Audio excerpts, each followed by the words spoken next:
Good morning, students of class 5. Students, I'm sure all of you are fit and fine. Students, in my last video, I had completed exercise C of comprehension of lesson 4, the Royal Bengal Tiger of your Wordsworth English Reader book.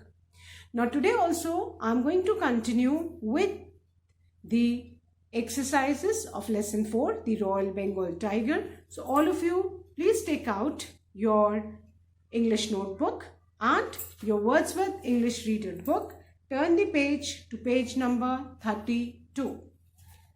Students, please take out your English notebook and your Wordsworth English Reader book. Turn the page to page 32 as I'll be continuing with the exercises of lesson 4, the Royal Bengal Tiger. Students, today first of all, I'll be revising all the question and answers of exercise C, and then I'll be starting with frame sentences. So please look into your notebooks as I revise the question and answers. Exercise C, answer the following question. The first question is, why do people kill tigers? And the answer is, people kill tigers for the skin and other body parts. They smuggle these things illegally to fetch a good price. Again, I'm repeating answer 1.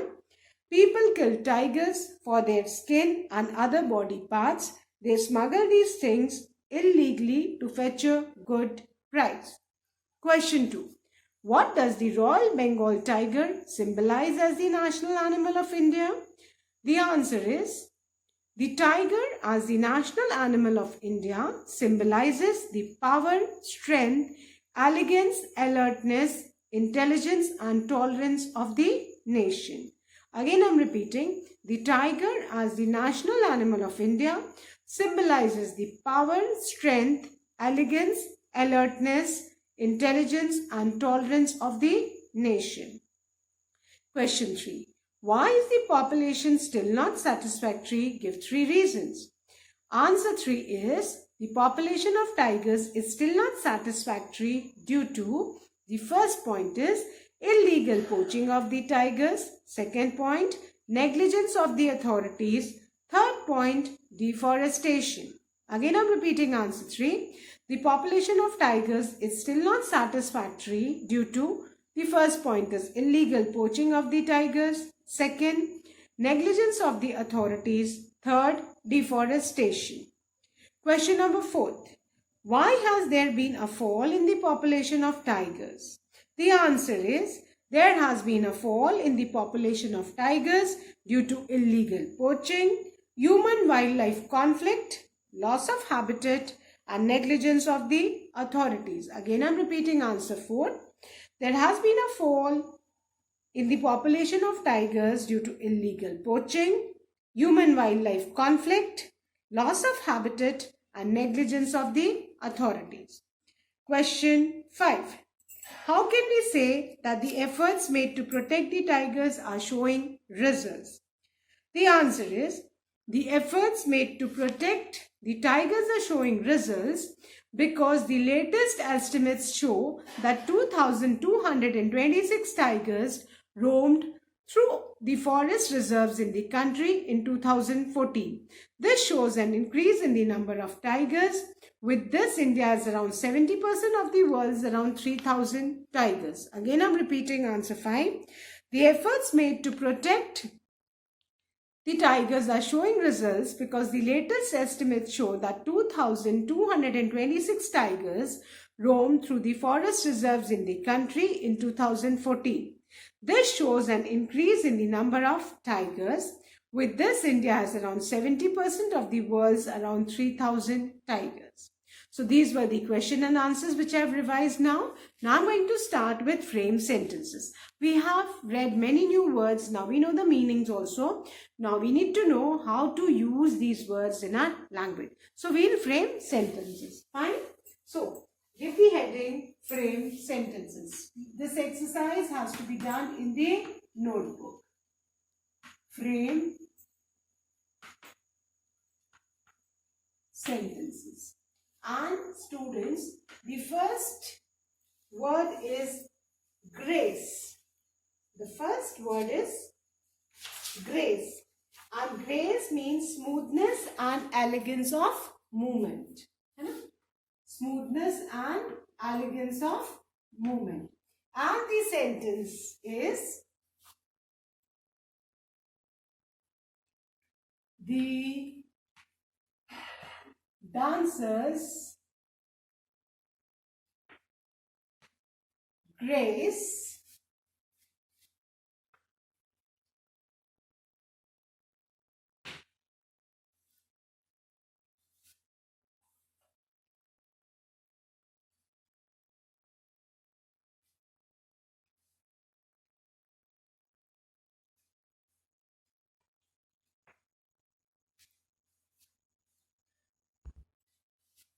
the dancer's grace shown every time. Shown is the past tense of shine.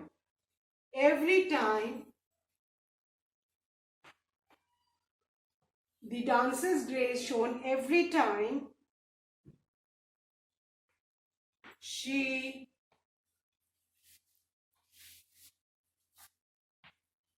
danced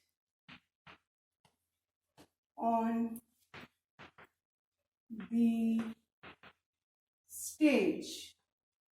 The dancer's grace shown every time she danced on the stage. You need to keep in mind, children, you always begin with a capital letter and end with a full stop. A sentence always begins with a capital letter and you end with a full stop. I've seen in your notebooks, आपका मन करता है आप यहाँ small capital कुछ भी लिखते हो. No, you need to keep in mind that a sentence always begins with a capital letter and ends with a full stop. And after each sentence, please draw a parting line neatly with a scale and pencil. Then the second word is enormous. And enormous means very large in size or quantity. Enormous, बहुत बड़ा. And the sentence is, Sindbad. I hope all of you have read about Sindbad stories. Sindbad's adventure. So Sindbad saw an enormous egg in the nest. The sentence is, Sindbad saw an enormous egg in the nest. Enormous means very large or very big in size and quantity. Clear? The first word is grace and the sentence is, the dancers, here dancers, there's apostrophe S. Fine? Which shows possession. The dancer's grace shown every time she danced on the stage. The second word is enormous, which means very large in size or quantity. And the sentence is, Sindbad saw an enormous egg in the nest. Then the third word is mighty. Mighty means powerful, ताकतवर. And the sentence is, Rana Pratap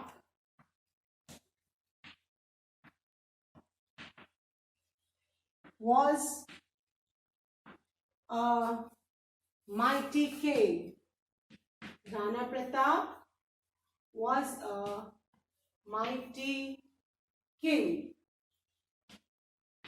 Rana Pratap was a mighty king. Mighty, powerful. Then, the next word is smuggling. And smuggling means the illegal movement of goods into or out of a country. किसी भी country से कोई भी illegal सामान मंगवाना या भेजना, country के बाहर भेजना या country के अंदर मंगवाना, that is known as smuggling. And the sentence is, the man was arrested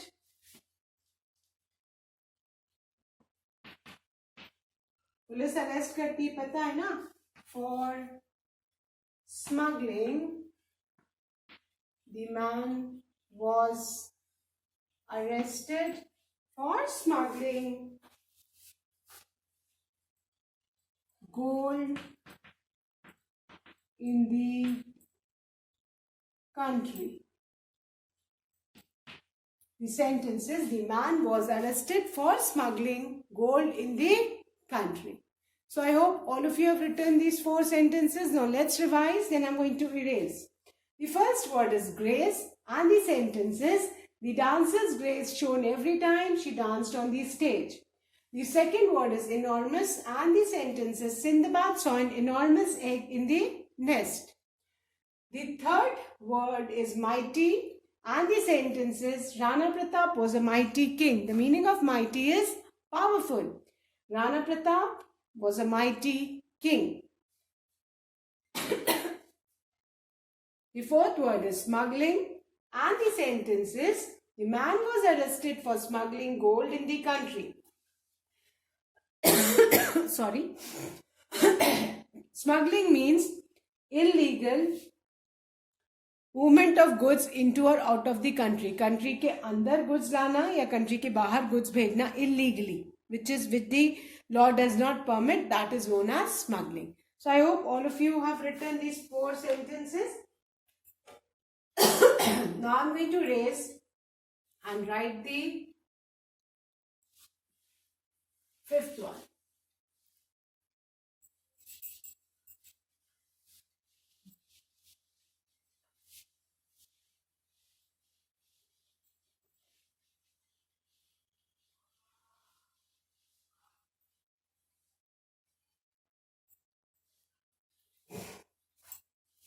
The 5th word, children, is poaching. Poaching, illegal hunting of animals, is known as poaching. And the sentence is, I'm going to write the meaning in the sentence. Poaching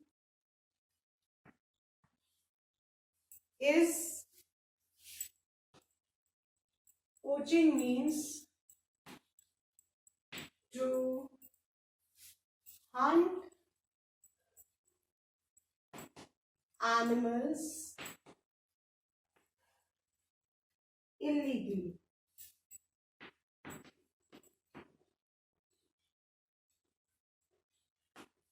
I have written the meaning only in the sentence.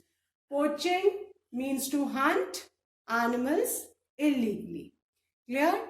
Always remember, you begin with a capital letter and you end with a full stop. So poaching means to hunt animal illegally. Then the 6th word is negligence. Negligence, लापरवाही जिसको बोलते हैं. आप भी बहुत negligence करते हो पढ़ाई में, isn't it? Careful हो तो you can do wonders, isn't it? So the accident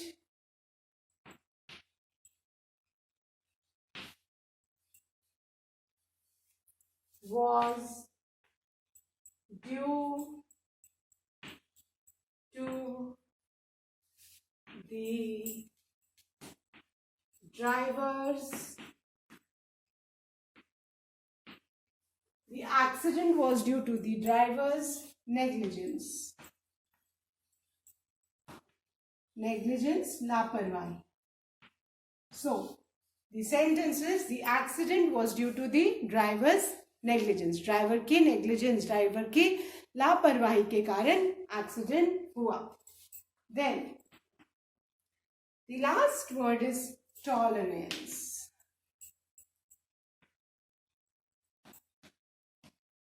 Tolerance. And tolerance means बर्दाश्त करना. Fine. And the sentences, human beings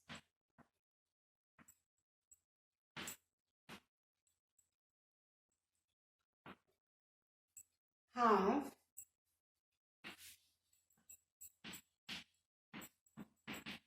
limited tolerance. Human beings have limited tolerance of noise. This is the sentence. Human beings have limited tolerance of noise. So with this we have finished our make sentences, students. Now let's revise. The fifth word is poaching, and the sentence is poaching means to hunt animal illegally.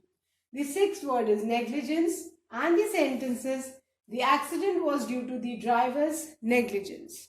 Then the seventh word is tolerance, and the sentence is human beings have limited tolerance of noise.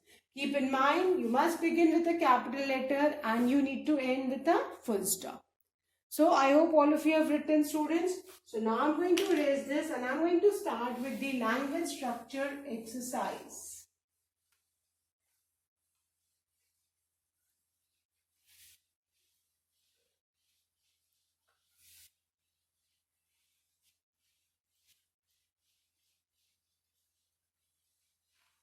Okay.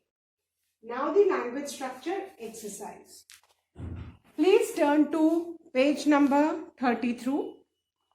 Please turn to page number 33, and on page 33 we have got the language structure exercise which is based on antonyms. Antonyms means opposites, जिसको हम विलोम शब्द कहते हैं ना, जो word opposites होते हैं उनको antonyms भी कहा जाता है. So antonyms are the words which are opposite in meaning. Antonyms are the words which are opposite to each other in meaning. What are antonyms? Antonyms are the words which are opposite to each other in meaning. जो words opposite हो meaning में उनको antonyms कहते हैं. For example, junior, senior, kind, cruel, these are all antonyms. Now exercise A, which is given on page 33, this exercise has to be done in the book itself. Now, here in this exercise, what we need to do, rewrite the following sentences after replacing the underlined words with their antonyms. Make the necessary changes in the sentences wherever required. बेटा sentences दिए हैं, उसमें एक word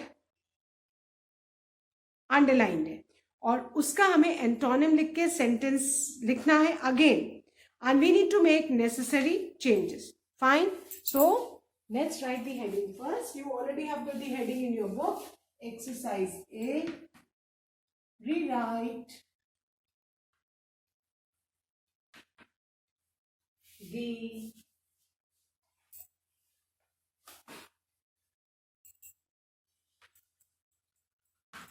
following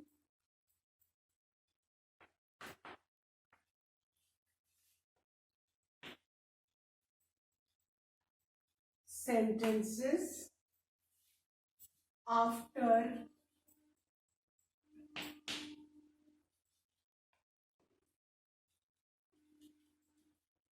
replacing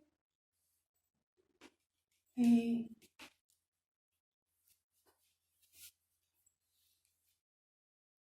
underlined words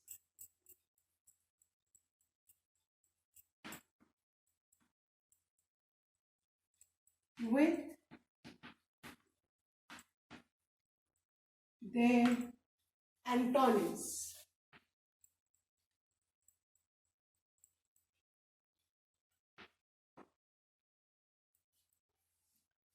Make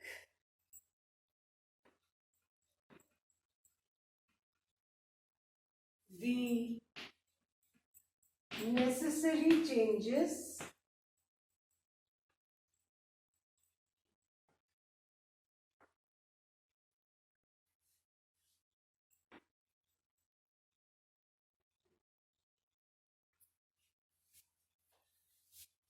in the sentences wherever required. Now, the first sentence is the story was very interesting.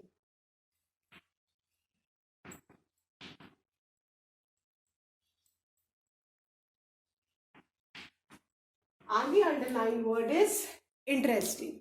Now we need to rewrite this sentence while changing this word interesting and writing the antonym of this word. So the opposite of interesting is boring. So we will write the sentence again.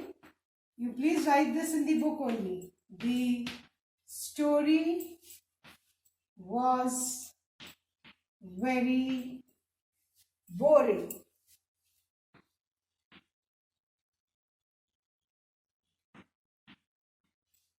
The opposite of interesting is boring. So we have written boring in place of interesting. So our sentence is, the story was very boring. Clear? Now the second one. She got upset after talking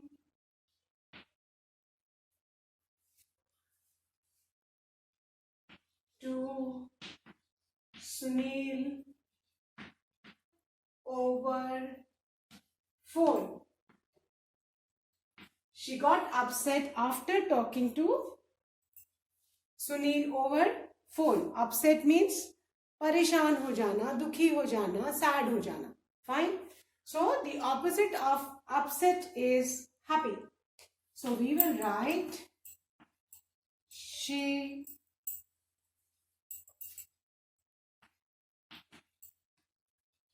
got happy. She got happy after talking to Sunil over phone. The sentence is, she got happy after talking to Sunil over phone. The opposite of upset is happy. So we need to write the opposite of the underlined word. So where we are writing the opposite, that word also we are going to underline. Now the third sentence. The king was arrogant. The king was arrogant to his people. And the underlined word is arrogant. Now, arrogant means बहुत घमंड जिसको हो, है ना? बहुत जिसको घमंड हो, गुरूर हो, उसको हम arrogant बोलते हैं. And the opposite of arrogant is humble, down to earth. So, the sentence will be, the king was humble, HUMBLE.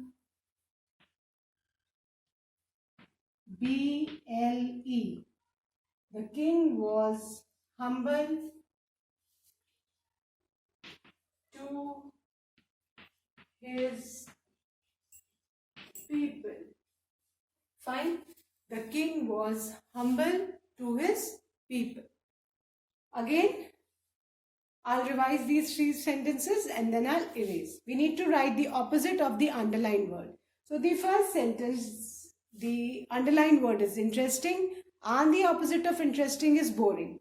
So the sentence was, the story was very interesting. We have again written the sentence using the antonym of interesting. The story was very boring. Then the second sentence, the underlined word is upset and the opposite of upset is happy. So the sentence is, she got upset after talking to Sunil over phone, and the sentence with the antonym of upset is, she got happy after talking to Sunil over phone. Then the third one, the king was arrogant to his people. So the king was humble The king was humble to his people. Fine. You can also write the king was humble with his people. Fine. In place of to, you can write with also. Clear? So, now I'm going to erase these 3 sentences and write the 4th one.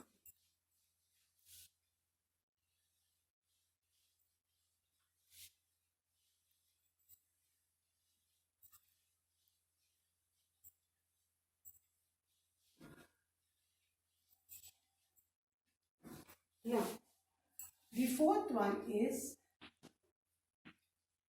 the X. X जानते हो ना, कुल्हाड़ी को बोलते हैं. The X of the woodcutter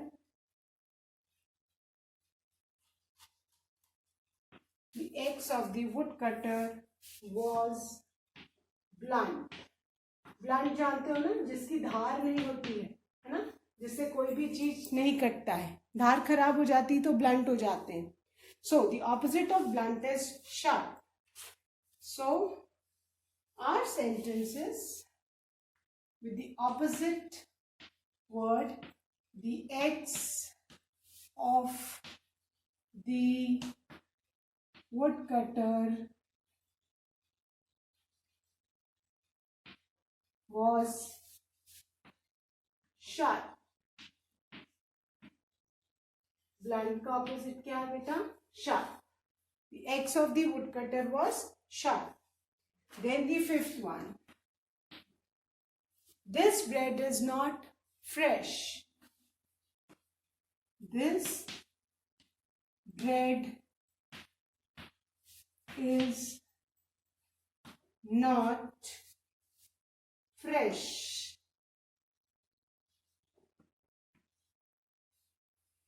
And the opposite of fresh is stale. So we'll write the sentence again with the opposite word, that is the antonym of fresh is stale. So this bread is not stale. Stale मतलब बासी और fresh मतलब ताजा. तो fresh का opposite क्या होता है बेटा? Stale. Then the last sentence of this exercise is Maria has a thick notebook. Maria has a thick